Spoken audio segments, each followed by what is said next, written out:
Hello everyone. In our last video, we studied about the classification of proteins on the basis of their molecular structure and on the basis of hydrolysis. So today we are going to study about structure of protein. Protein structure is the 3D arrangement of atoms in an amino acid chain molecule or polypeptide chain. Proteins are polymers, specifically polypeptides, formed from sequences of amino acids, the monomers of the polymer. Proteins are very large complexes, can be formed from smaller subunits of amino acids or peptides. Today's topic is structure of proteins. ये आपका structure of proteins. देखिए structure of proteins में आपके proteins are the biopolymers. अब यहाँ पर एक term आ गया, मैंने बायो मॉलिक्यूल्स ना बोल के sometimes biopolymers term also used for proteins. Proteins के लिए कभी कभी जो टर्म यूज़ होता है वो बायोपॉलीमर्स भी होता है.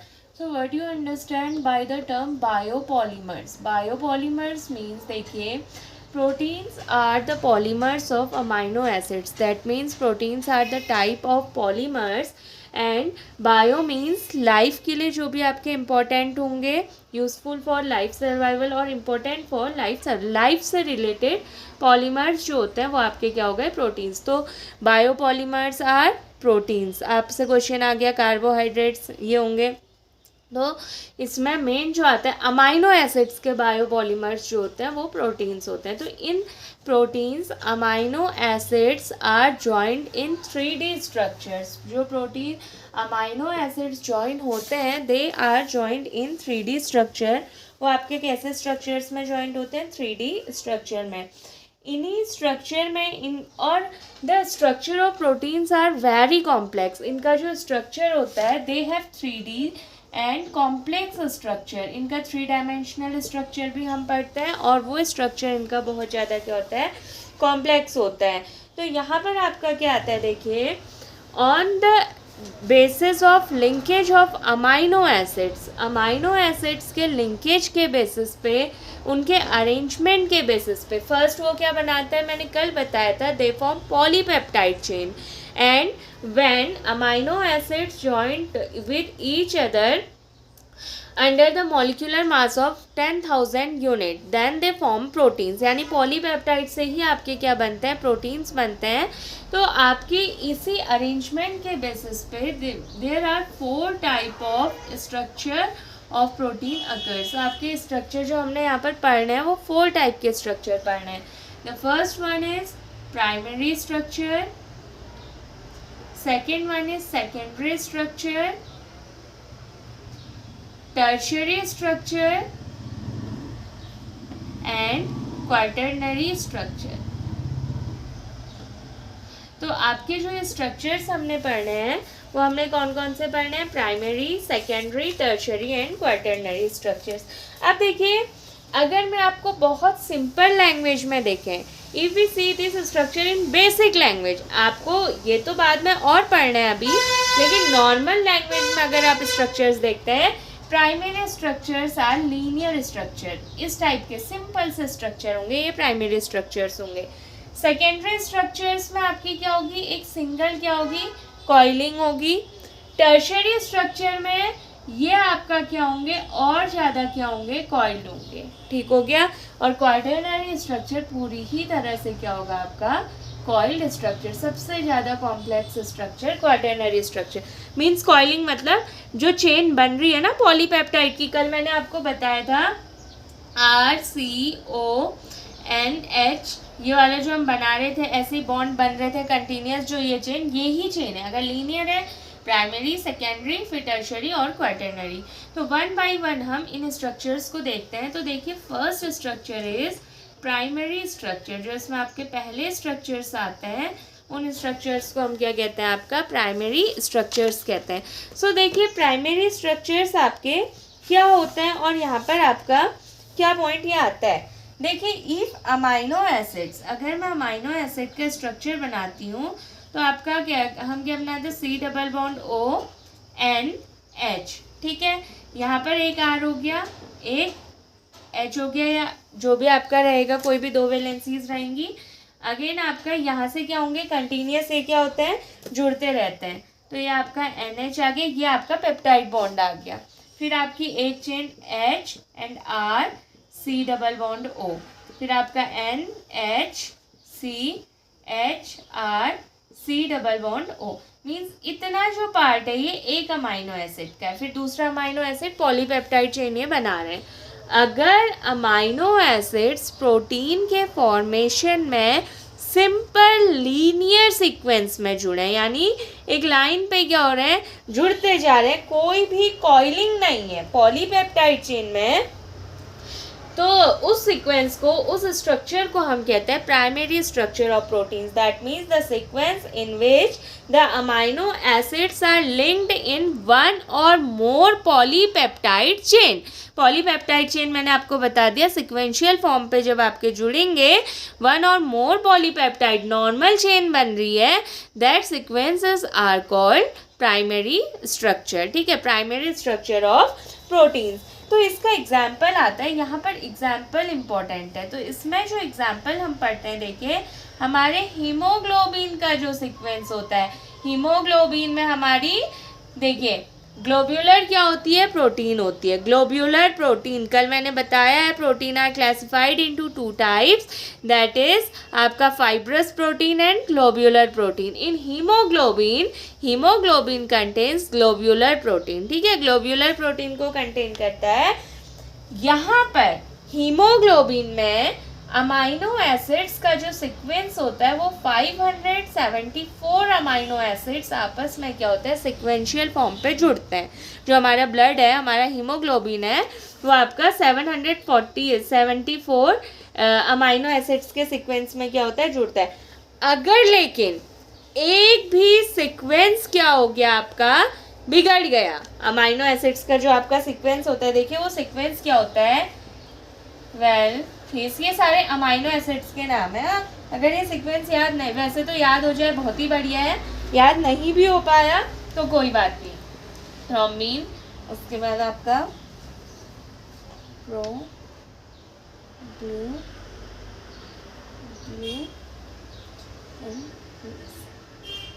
ये सीक्वेंस आपका चलता है। तो ये जो सीक्वेंस रिपीट होता है, इसमें चेंजिंग अमाइनो एसिड सीक्वेंस होता है, 574 अमाइनो एसिड्स की चेन चलती है, ठीक है।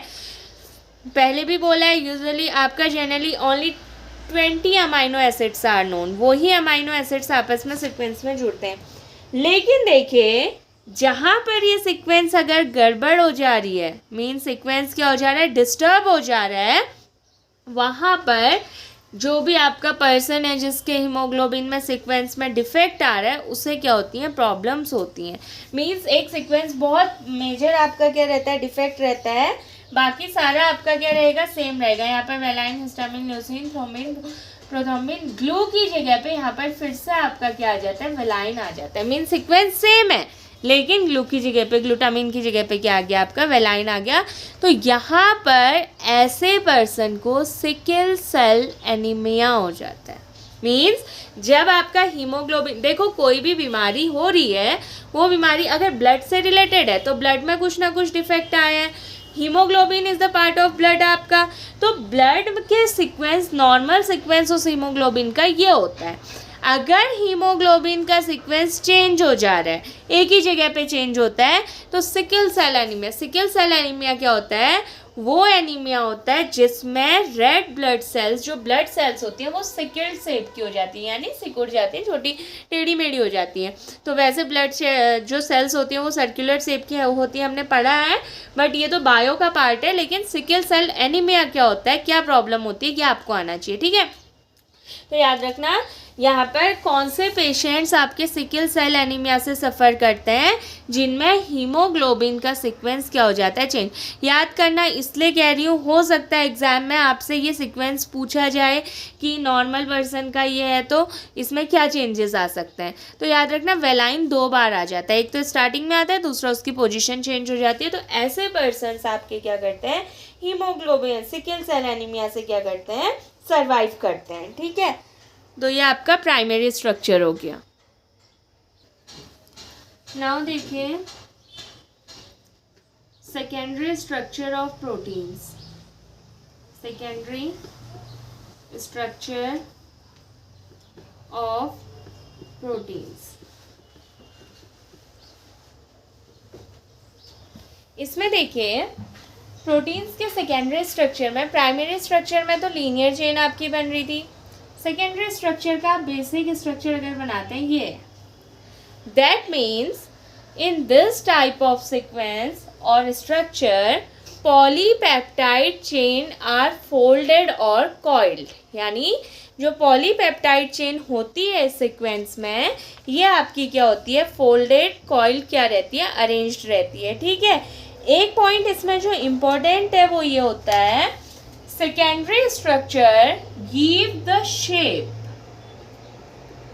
Oblique confirmation of protein. ये बहुत इंपॉर्टेंट पॉइंट है, कौन से स्ट्रक्चर प्रोटीन के शेप या कन्फर्मेशंस को क्या करते हैं, आपका एक्सप्लेन करते हैं। देखो स्ट्रक्चर और शेप में क्या डिफरेंस है, स्ट्रक्चर में आप मॉलिक्यूल्स का अरेंजमेंट बता रहे हैं, जबकि शेप दिखने में कैसा है ये एक्सप्लेन करेंगे। ठीक है, तो प्राइमरी स्ट्रक्चर तो नॉर्मल है, थ्योरेटिकल बेसिस पे है। सेकेंडरी स्ट्रक्चर में याद रखना, सेकेंडरी स्ट्रक्चर एक्सप्लेन या give information about the shape and conformation of proteins.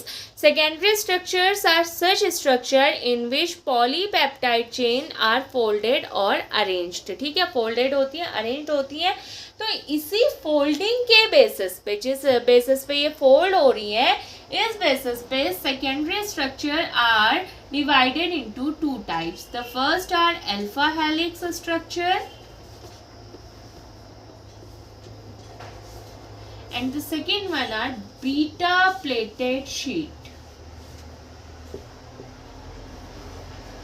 देखिए ये दोनों स्ट्रक्चर आपके क्या है, इम्पोर्टेंट है। फर्स्ट आपके क्या हो गए, अल्फा हेलिक्स स्ट्रक्चर हो गए, और सेकंड आपके होते हैं बीटा प्लेटेड सीट। तो यहाँ पर आपने याद रखना है ये दोनों स्ट्रक्चर्स क्या होते हैं। देखिए अल्फा हेलिक्स स्ट्रक्चर की जब हम बात करते हैं तो फर्स्ट हम जो इसमें पढ़ेंगे वो हम पढ़ेंगे अल्फा हेलिक्स स्ट्रक्चर। इसका डीप स्ट्रक्चर जब हम लोग बायो वाले सेक्शन में बायो मॉलिक्यूल्स पढ़ेंगे वहाँ पर एक्सप्लेन करूँगी, ये आपका केवल एक ऑप्शनल बेसिस पे बता रही हूँ। ठीक है, अब इसमें होता क्या है, देखिए ऐसे स्ट्रक्चर्स होते हैं जिसमें एक ही चेन, जैसे ये सिंगल चेन आपकी पॉलीपेप्टाइड नॉर्मल प्राइमरी स्ट्रक्चर चल रहा था ना अमाइड की, जैसे सी डबल बॉन्ड हो NH सी डबल बॉन्ड हो NH सी डबल बॉन्ड हो NH की चेन चल रही थी। जो पॉलीपेप्टाइड चेन आपकी चल रही थी ये आपस में हाइड्रोजन बॉन्डिंग कर देती है। हाइड्रोजन बॉन्डिंग क्यों होती है, देखिए क्योंकि C double bond negative element भी है उसमें, N भी है, तो फोन उसमें प्रेजेंट रहते हैं। तो हाइड्रोजन बॉन्डिंग के थ्रू वो चेन आपस में क्या हो जाती है, कॉइल्ड हो जाती है, यानी आपस में घूम जाती है। हाइड्रोजन बॉन्ड बना देंगे, जुड़ जाएंगे और वो क्या हो जाती है, घूम जाती है, जिसकी वजह से उसका स्ट्रक्चर स्पाइरल स्ट्रक्चर हो जाता है। कैसा स्ट्रक्चर हो जाता है, स्पाइरल स्ट्रक्चर हो जाता है। And such structure is called alpha helix structure. मतलब आपका क्या होता है, इन this type of structure formation of hydrogen bonding, आपकी क्या होती है, हाइड्रोजन बॉन्डिंग होती है बिटवीन अमाइड ग्रुप्स। ठीक है ना, अमाइड ग्रुप्स में क्या हो जाती है, आपकी हाइड्रोजन बॉन्डिंग हो जाती है, जिसकी वजह से वो चेन आपस में क्या हो जाती है, कॉइल हो जाती है, घूम जाती है और क्या होती है, स्पाइरल फॉर्म पे क्या हो जाती है, अरेंज हो जाती है। ठीक है, दो such type of structures are called alpha helix structure. तो देखिए यहाँ पर एक पॉइंट याद रखना है, यहाँ पर होता क्या है, इसमें जब मैं अगर बेसिक स्ट्रक्चर आपका पॉलीपेप्टाइड चेन का बनाती हूँ तो आपका क्या बनेगा, इस टाइप से क्या होता है, बेसिक स्ट्रक्चर बनता है RH, ये आपका फिर C डबल बॉन्ड ONH, इस टाइप से आपका क्या बनता है, स्ट्रक्चर बनता है। ठीक हो गया। आगे को भी सो ऑन आपका चलते रहेगा, यहाँ पर भी R and H ये सीक्वेंस चल रहा है।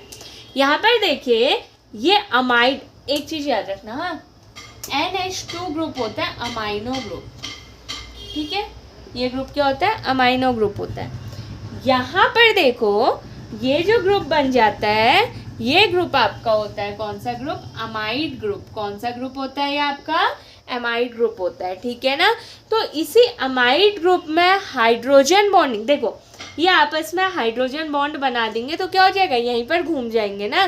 कोई चीज़ आपस में जुड़ जा रही है, चेन के ही अंदर जुड़ रही है तो चेन घूमे।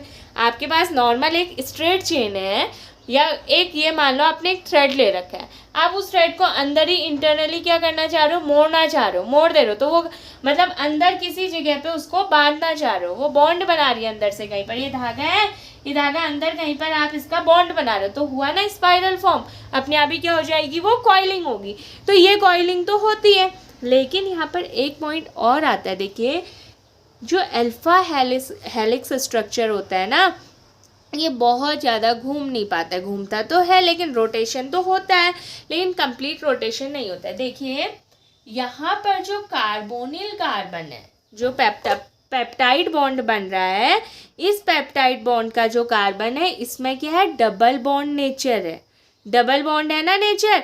डबल बॉन्ड नेचर की वजह से ये पूरी तरह से रोटेशन नहीं कर पाता है। ये पॉइंट इम्पोर्टेंट है।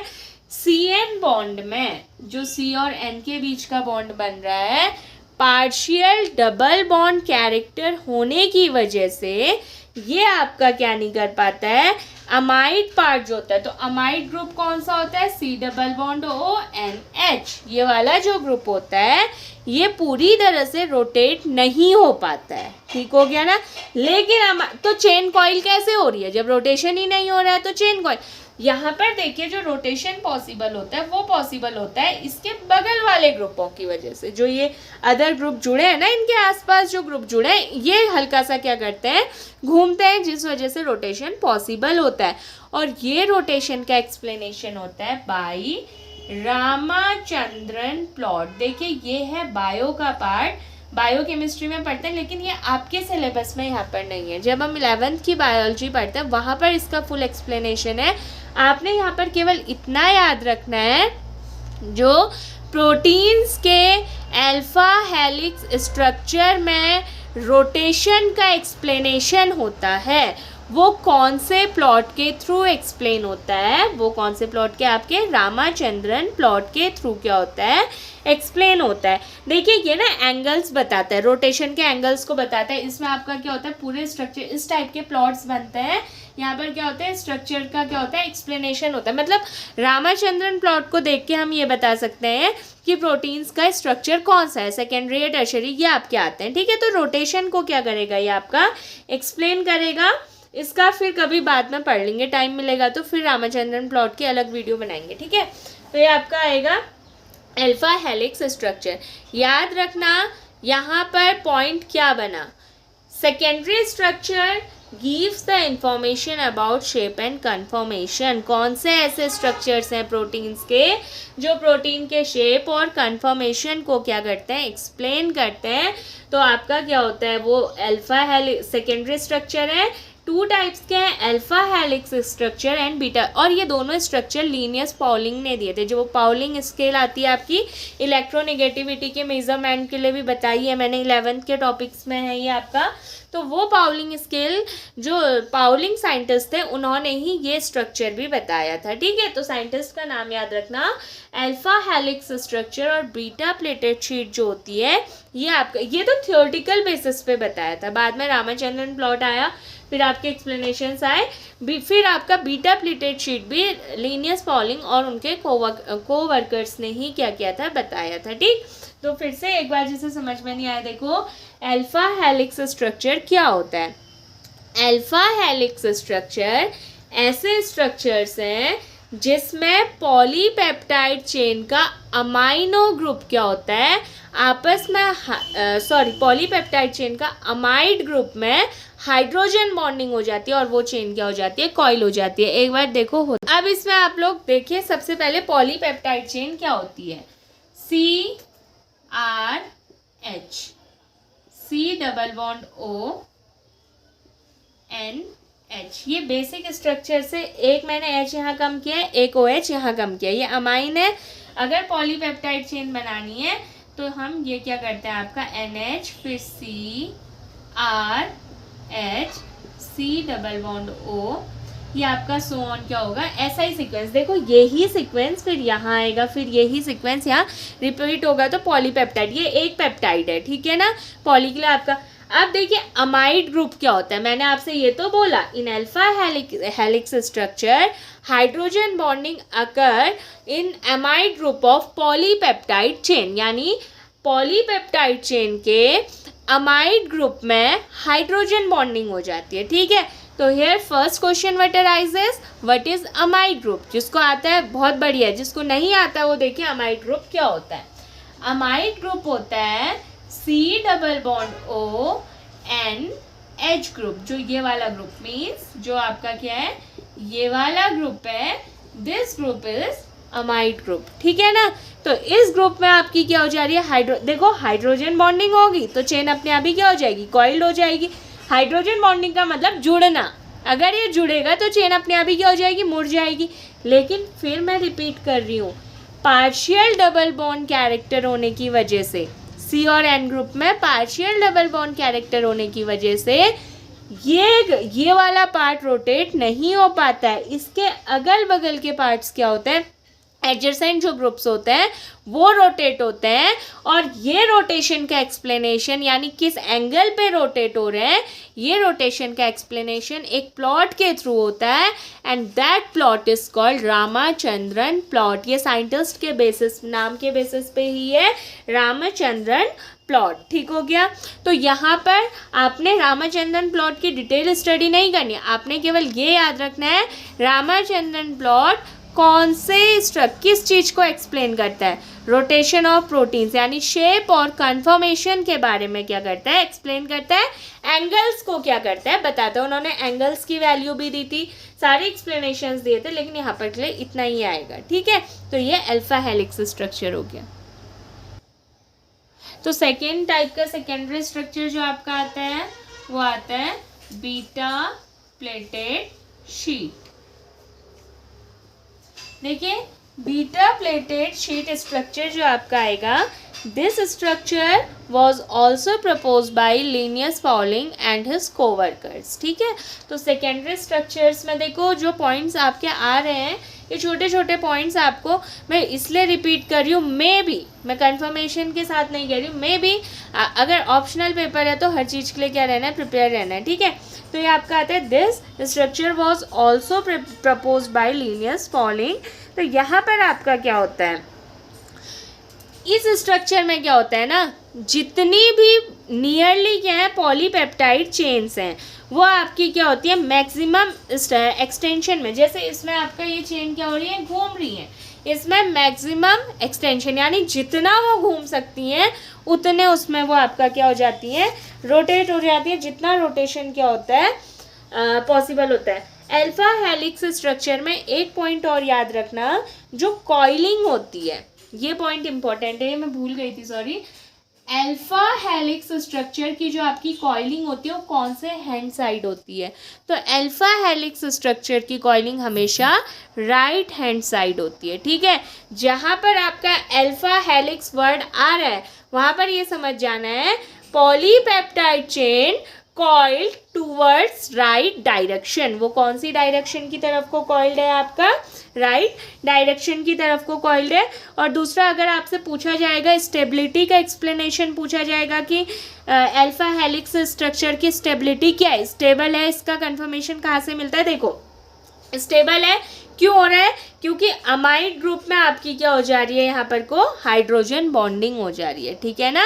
हाइड्रोजन बॉन्डिंग ही उसकी स्टेबिलिटी का रीज़न है। तो बीटा प्लेटेड शीट में देखिए यहाँ पर आपकी चेन आपस में क्या होती है, ज्वाइंट हो जाती है। जैसे यहाँ पर स्ट्रक्चर हम थोड़ा डिफरेंट तरीके से बनाते हैं। देखिए अमाइनो एसिड्स का जो स्ट्रक्चर यहाँ पर बनाएंगे वो हम कैसे बनाएंगे, ये आपका CHR C double bond O N H। फिर अगेन इसी स्ट्रक्चर को क्या करेंगे, रिपीट करेंगे, CHR C double bond O N H। ठीक है, अच्छा दिखना है तो थोड़ा और अच्छे से आप ऐसे भी ड्रॉ कर सकते हैं, मतलब इस टाइप से आपने ड्रॉ करना है। ठीक, तो ये आपका, फिर आपने नेक्स्ट आपका और रिपीट हो गया CHR भी लिख सकते हैं, CHR भी लिख सकते हैं। ठीक है, तो ये स्ट्रक्चर आपका अगेन सो ऑन क्या होते रहेगा, चलते रहेगा। ये ऊपर से चेन हमने फ्री छोड़ दी। ठीक, ये एक पेप्टाइड चेन बन गई। अब मैं इसी की तरह दूसरी चेन भी बना रही हूँ। देखिए RCH C double bond O NH C R। रुकिए, हाँ ये यहाँ पर आप जिस साइड को दिखाएंगे उसी साइड को आप क्या करो, इसे नोट करो। RCH C double bond O NH। ये आपका ग्रुप क्या हो रहा है, बन रहा है CRH और सो ऑन आपका C डबल बॉन्ड O। ऐसे सीक्वेंस क्या होगा, चलते रहेगा। देखिए जब आपस में चेन आपकी क्या हो जाती है, कॉइल। अब मैंने आपसे कहा ना हाइड्रोजन बॉन्डिंग अमाइड ग्रुप में हो रही है। अगर अल्फा हेलिक्स स्ट्रक्चर पढ़ रहे हैं तो अल्फा हेलिक्स स्ट्रक्चर में हमने क्या करा था, ऐसा बॉन्ड बनाया था CRH और आपका CRH। ये आपकी चेन बनी थी तो वहाँ पर हाइड्रोजन बॉन्डिंग ऐसे हो रही थी, मीन्स ये तब कॉइल हो रहे थे। यहाँ पर देखिए जो पॉलीपेप्टाइड चेन्स हैं ये आपस में स्ट्रेच हो जा रही हैं, दो अलग अलग पॉलीपेप्टाइड चेन्स हैं। इसमें देखिए कार्बोक्सिलेट ग्रुप का ऑक्सीजन और अमाइनो ग्रुप के हाइड्रोजन के बीच में क्या हो गई, बॉन्डिंग हो गई। ये बन गया हाइड्रोजन बॉन्ड, तो ये आपस में क्या हो गई, कॉइल्ड हो गई। ऐसे ही यहाँ पर आपका दूसरा जो आएगा ये ऑक्सीजन आ गया, ये आपका क्या आ गया, हाइड्रोजन। ऐसे ही दूसरी चेन भी आएगी, यहाँ पर बॉन्डिंग आपकी क्या हो जाएंगी, पॉसिबल।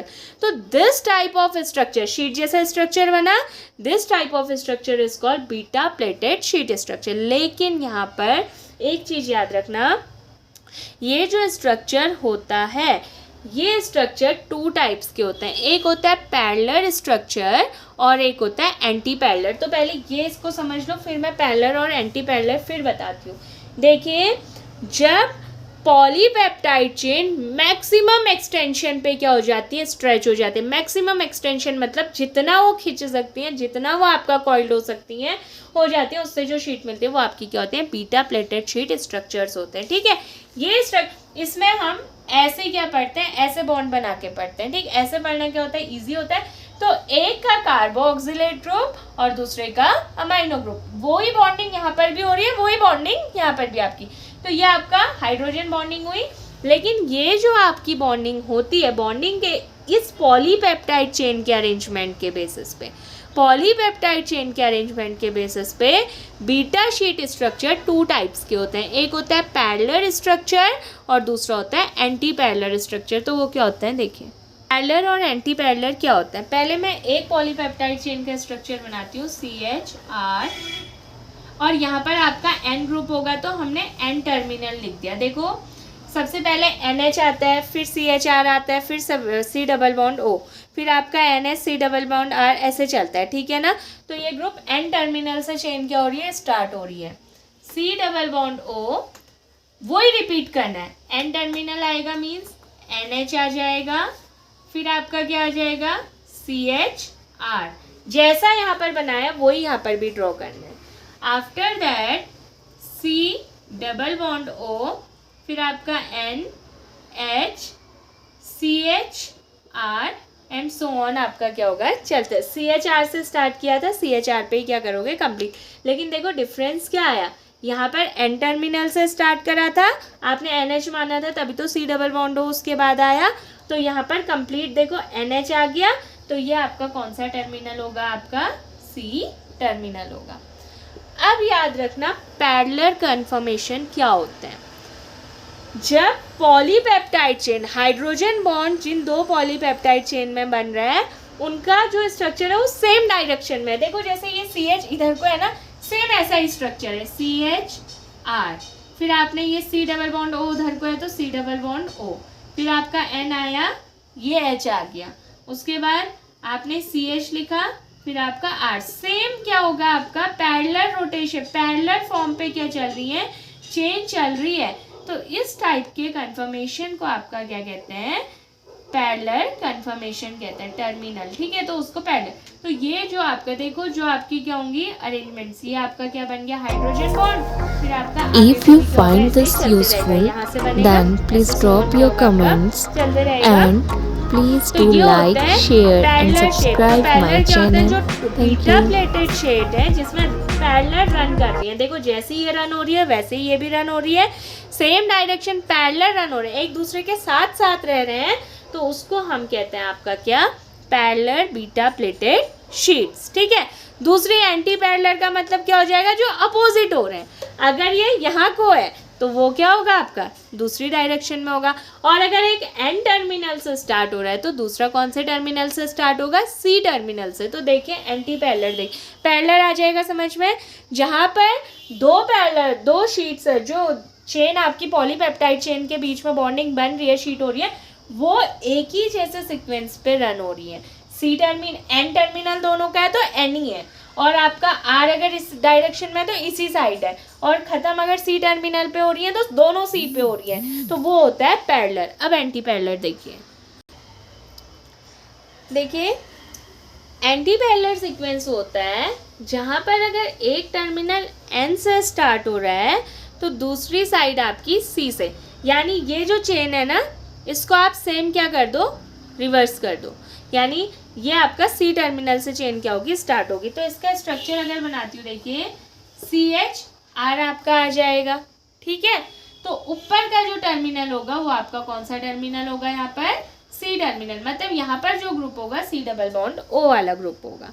चेन जब जहाँ से भी स्टार्ट होगी, लास्ट जो ग्रुप होगा, स्टार्टिंग जो ग्रुप होगा C डबल बॉन्ड O, तो C डबल बॉन्ड O अगर आपका है तो यहाँ पर आपका कौन सा ग्रुप आ जाएगा, NH ग्रुप आ जाएगा, ठीक है।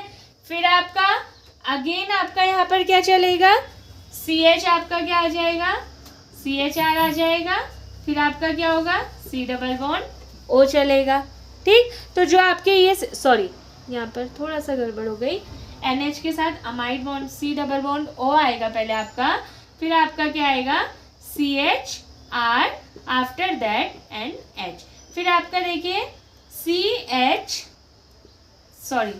C double bond O CHR, ये चला। तो देखिए फिर आपका ऐसे ही NH आएगा, सो ऑन चेन चलते रहेगी। देखो C टर्मिनल से आपका यहाँ पर स्टार्ट हुआ था और यहाँ पर ख़त्म किस में हो गया, फिर आपका N टर्मिनल में, यानी ऐसी चेन्स, दैट मीन्स ऐसी चेन जिनमें दोनों का आपका क्या रहता है, रन एक दूसरे के अपोजिट होता है। अगर एक एन साइड से अमाइड ग्रुप से, अमाइनो ग्रुप से स्टार्ट हो रही है तो दूसरी कार्बोक्सिलेट ग्रुप से स्टार्ट हो रही है, और ख़त्म अगर एक सी टर्मिनल कार्बोक्सिलेट पे हो रही है तो दूसरी एन पे। तो ये सीक्वेंस यानी जो एक दूसरे के अपोजिट चल रहे हैं उसको आपका क्या कहते हैं, यहाँ पर को एंटी पैरेलल कहते हैं। तो ये इस तरह से वहाँ पर क्या बनेंगी, आपकी हाइड्रोजन बॉन्डिंग्स बनेंगी। तो ये आपका सेकेंडरी स्ट्रक्चर भी इसका क्या हो गया, कंप्लीट हो गया। तो याद रखना, एक एन टर्मिनल, दूसरा सी एन, सॉरी, तो ये आपका एंटी पैरेलल। जबकि अगर पैरेलल होता है तो ये एन है तो ये भी एन, ये सी है तो ये भी सी, एक जैसे टर्मिनल्स होते हैं।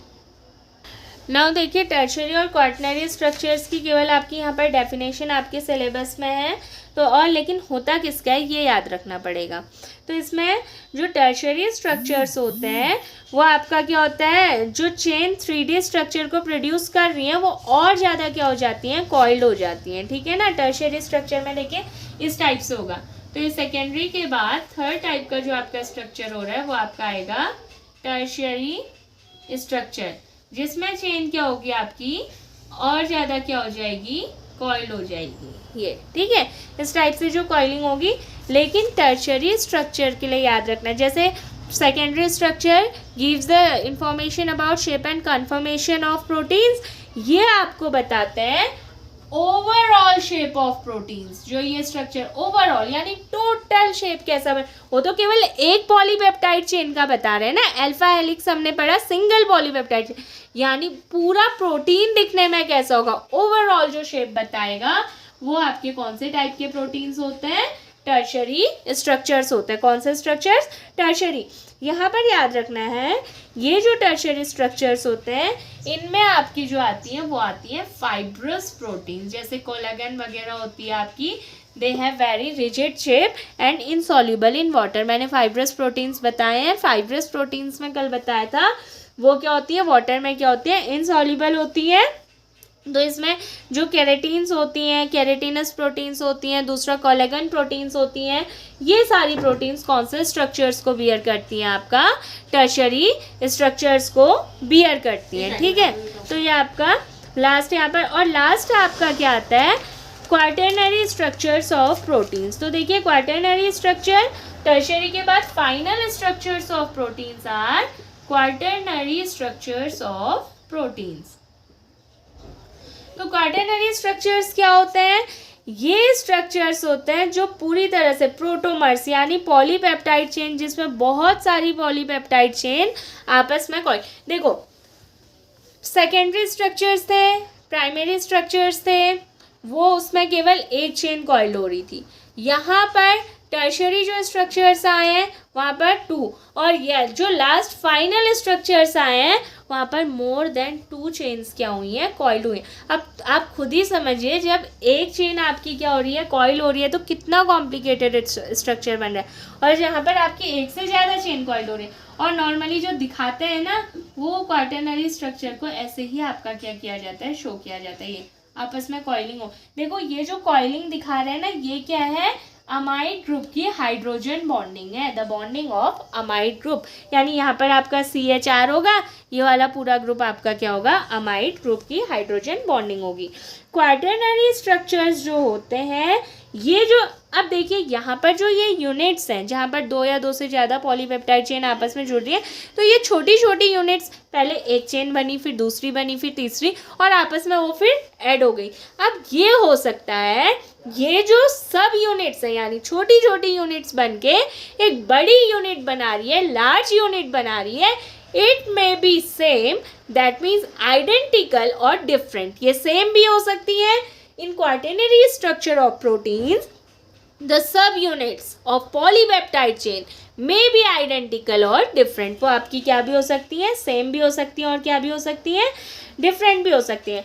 और ये जो चेन है देखो ना, पहले आपकी क्या हुई, एक सेकेंडरी स्ट्रक्चर आया, फिर आपका दूसरा सेकेंडरी स्ट्रक्चर भी आ गया, फिर तीसरा भी आपका ये चेन, ये सेकेंड, और ये आपस में जुड़ गई, ये टर्शरी बना, फिर यहाँ से भी जुड़े, फिर ये आपके जुड़े, ये जुड़े, ये आपस में पूरा स्ट्रक्चर क्या बन गया, क्वाटरनरी बन गया।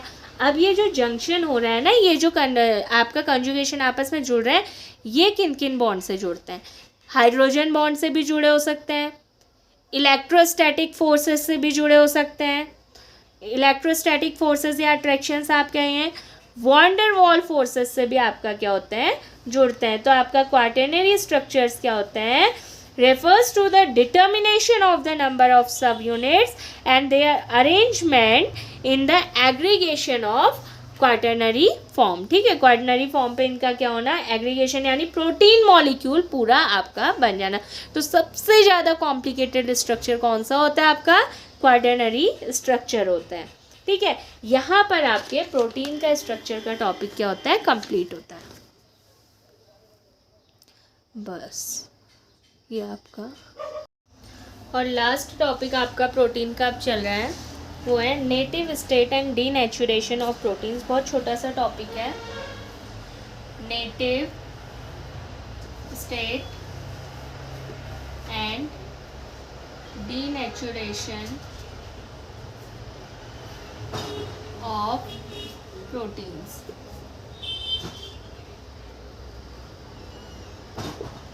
देखिए नेटिव स्टेट क्या होती है, डीनेचुरेशन क्या होता है। नेटिव स्टेट का मतलब है जो आपकी प्रोटीन्स की एनर्जेटिकल स्टेट, एनर्जेटिकली स्टेबल स्टेट, यानी ऐसी स्टेट जिसमें प्रोटीन सबसे ज़्यादा क्या होता है, स्टेबल होता है। तो नेटिव स्टेट कौन सी स्टेट है, केवल स्टेट याद रखनी है आपने क्या होती है। Native state is such state of protein in which protein is most energetically stable, ठीक है ना। सबसे ज़्यादा क्या होता है, स्टेबल स्टेट जो होती है। तो नेटिव स्टेट में सिस्टम जैसे आपका मीन्स क्या हो गया ना, नेटिव स्टेट को अगर आप ये समझो जिसमें पूरा 3D स्ट्रक्चर आप पढ़ सकते हो। जैसे क्वाटरनरी स्ट्रक्चर ये है ना प्रोटीन, नॉर्मली प्रोटीन क्या है आपका, यही है अमाइनो एसिड्स का, यही पॉलीमर प्रोटीन है, ठीक है। ये आपका हो गया इतना कॉम्प्लिकेटेड स्ट्रक्चर अगर प्रोटीन को पढ़ोगे। तो डीनेचुरेशन क्या होता है, जब ये पूरा 3D स्ट्रक्चर डिस्ट्रॉय हो जाएगा और ये पूरी एक सिंगल क्या हो जाएगा, चेन में आ जाएगा। तो that is called denaturation of proteins. तो डीनेचुरेशन क्या होता है, जिसमें बिना किसी केमिकल कंपोजिशन को इफेक्ट किए, केमिकल कंपोजिशन को इफेक्ट किए मतलब जो चीज़ इसमें मिल रही है, जितने अमाउंट पे इस पे मिल रही है उतने ही अमाउंट पे इस पे भी आएगी, ठीक है ना। डीनेचुरेशन की प्रोसेस ध्यान से सुनना आपका, ऐसी प्रोसेस जो प्रोटीन की सारी बायोलॉजिकल प्रॉपर्टीज को चेंज कर देगी, विच changes all biological properties of protein without affecting the chemical composition of it. The process denaturation अगर हम देखें क्या होता है, देखिए denaturation process which changes all biological properties of proteins without affecting its chemical composition, its chemical composition। तो इस line का मतलब अच्छे से समझना है। देखिए केमिकल कंपोजिशन का मतलब क्या होता है, अगर हम किसी चीज़ का केमिकल कंपोजिशन पढ़ रहे हैं तो उसके अंदर क्या क्या कंपोनेंट्स मिल रहा है, क्या कंपाउंड्स मिल रहा है, क्या केमिकल्स मिल रहे हैं, वो केमिकल कंपोजिशन होता है, ठीक है। तो ऐसी प्रोसेस है जिसमें इसकी बायोलॉजिकल प्रॉपर्टीज़ बदलने का मतलब है इसकी फंक्शनैलिटीज़ पूरी बदल जा रही हैं, लेकिन इसके अंदर जो अमाउंट जिस चीज़ का जितना था उतना ही रह रहा है। That process is called denaturation. और इस प्रोसेस के लिए जो आपका ये देखिए, ये प्रोसेस कब होती है, जैसे डीनेचुरेशन की प्रोसेस कब आपकी रहेगी, ये होती है फिजिकल और केमिकल ट्रीटमेंट से। जैसे पीएच चेंज कर दिया प्रोटीन का आपने, टेम्परेचर चेंज कर दिया, प्रेजेंस किसी सॉल्ट की प्रेजेंस कर दी, तो इस बेसिस पे आपका क्या होता है, डीनेचुरेशन होता है। तो यहाँ पर आपका किसी डीनेचरिंग एजेंट की प्रेजेंस में इनकी प्रॉपर्टीज़ क्या हो जाती है, चेंज। बस इतना ही ये टॉपिक है, ये टॉपिक बहुत ज़्यादा बड़ा नहीं है। डीनेचुरेशन क्या होता है याद रखना है, प्रोटीन पूरा खुल जा रहा है और नॉर्मल फॉर्म पे आ रहा है, लेकिन चेंज क्या हो रही है, उसकी सारी बायोलॉजिकल प्रॉपर्टीज़ चेंज हो रही हैं, केमिकल कंपोजिशन कुछ भी चेंज नहीं हो रहा है। बायोलॉजिकल प्रॉपर्टीज़ कब चेंज हो रही हैं, by chemical and physical treatments, यानी केमिकल और फिजिकल कोई इफेक्ट हम कर रहे हैं, जैसे पीएच चेंज कर दिया, कोई सॉल्ट प्रेजेंस कर दी, किसी टेम्परेचर में चेंज कर दिया, या प्रेशर में प्रोटीन के चेंज कर दिया, जिस प्रेशर में वो है उसे अलग प्रेशर पे ले गए, तो ये सारे स्ट्रक्चर्स क्या हो जाते हैं, ओपन हो जाते हैं और सिंपल आ जाते हैं। तो यहाँ पर नॉर्मली क्या होता है ना, ये तो डीनेचुरेशन में क्या होता है, जो डीनेचुरेशन ऑफ प्रोटीन्स होते हैं, इसमें कोई भी ये जो भी प्रोटीन है अपनी सारी बायोलॉजिकल एक्टिविटी यानी अपने प्रोटीनियस नेचर को क्या कर देता है, लॉस कर देता है। और लास्ट पॉइंट है, देखिए डीनेचुरेशन जो प्रोटीन होता है वो कहाँ पर इफेक्ट करता है, ये याद रखना है, ठीक है। डीनेचुरेशन प्रोटीन्स आपके प्राइमरी स्ट्रक्चर्स में कोई भी चेंजेस नहीं करते, क्योंकि प्राइमरी स्ट्रक्चर पहले से ही ऐसे हैं, लेकिन सेकेंडरी और टर्शियरी स्ट्रक्चर्स में ये रीअरेंजमेंट कर देते हैं। क्या कर देते हैं, रीअरेंजमेंट करते हैं।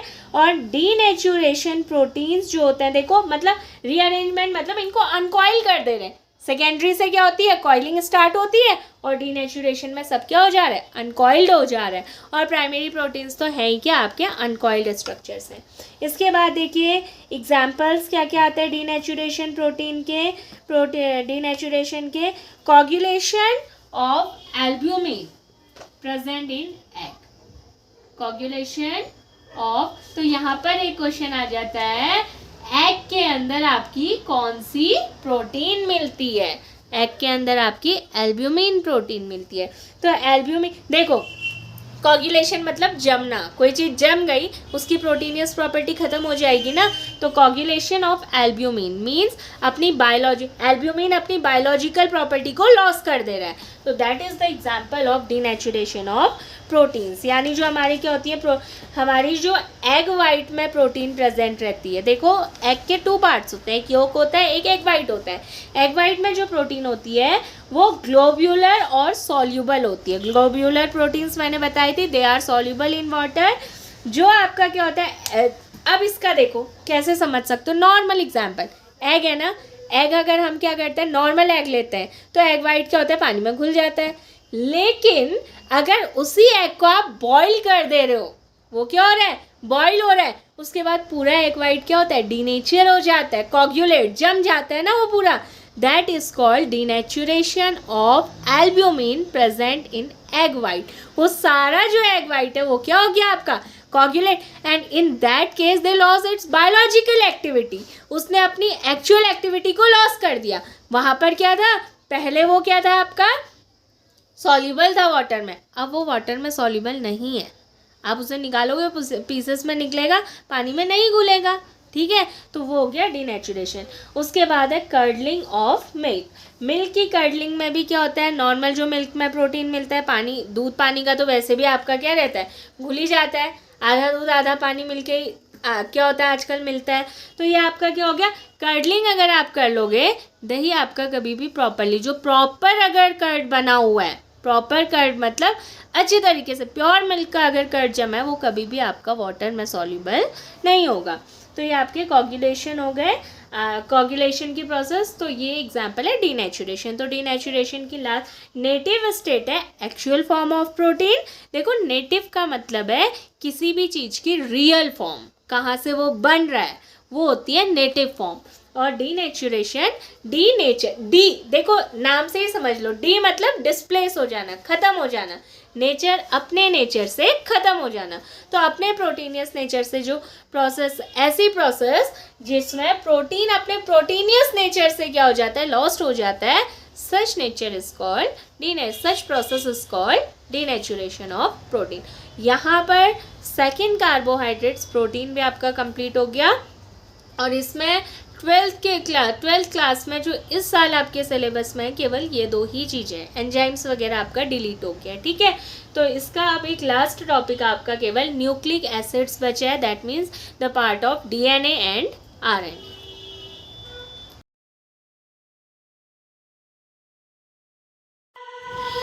If you find this video useful, then please